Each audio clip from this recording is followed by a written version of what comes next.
Dr. Specterstein, do you remember the calendar of antiques? Of course, Fred, it was the place to find antique shows and other hauntingly superb events.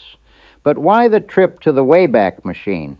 Because Urban Art and Antiques is dusting off the calendar and launching a new community page for the best antiques, art, and vintage events the world has ever known. That is good news, Fred.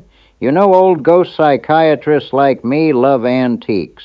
How can our friends list their events? It's spooky how simple it is. Just go to urbanartantiques.com and click on event. Thanks, Fred. Share your event for free at urbanartantiques.com. What if you could hear a painting? What if a symphony was not only something you listened to, but something you watched unfold before you? What if every note had a color, every chord created a shape, and an entire orchestra could transform a darkened concert hall into a living work of light?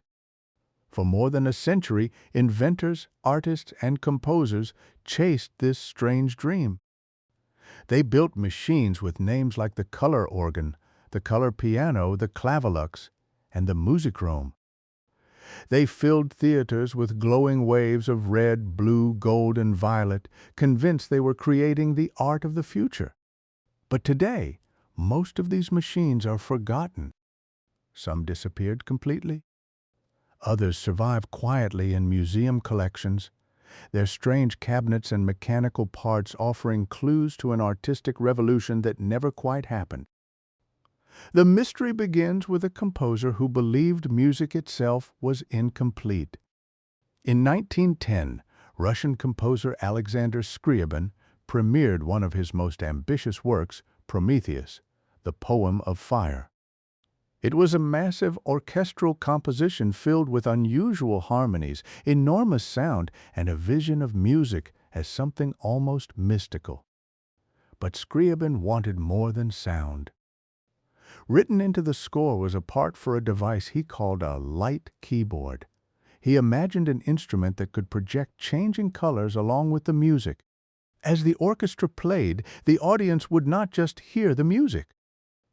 They would see it. Scriabin believed that sound and color were connected. Different musical keys and harmonies had their own emotional identities, and those identities could be expressed visually. The problem was that the machine he imagined barely existed, but others were already trying to build it. In the 1890s, British artist and inventor Alexander Wallace Remington created one of the earliest serious attempts, the color organ. Remington was not simply interested in adding decoration to a musical performance.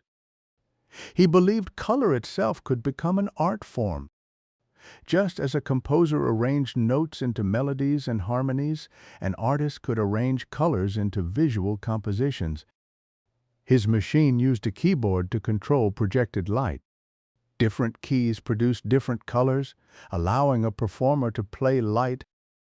When Remington demonstrated his invention, audiences were fascinated. Here was a machine that seemed to belong to the future. The same era that brought photography, motion pictures, and recorded sound now promised something even more extraordinary, a way to experience art with multiple senses at once. But there was a problem.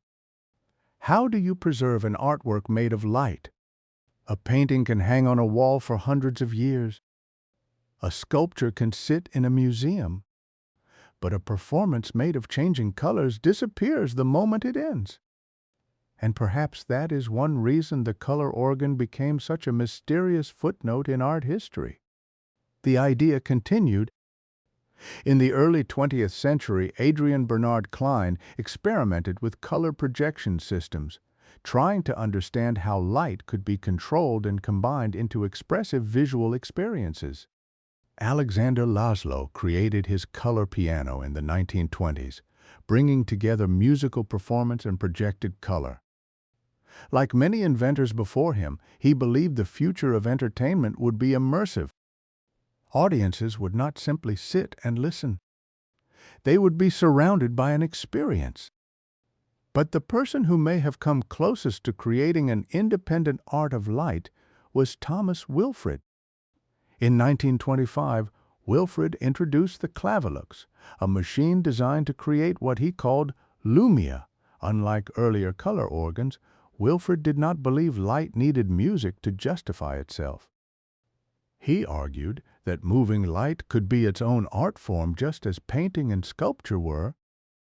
His clavulux instruments looked like mysterious cabinets from another age, filled with mechanical systems that controlled colored light. Inside were mirrors, lenses, and mechanisms that transformed simple beams of light into slow-moving abstract compositions. The strange thing about lumia was that it existed somewhere between painting, theater, and music. It was an artwork that could only exist while it was being performed.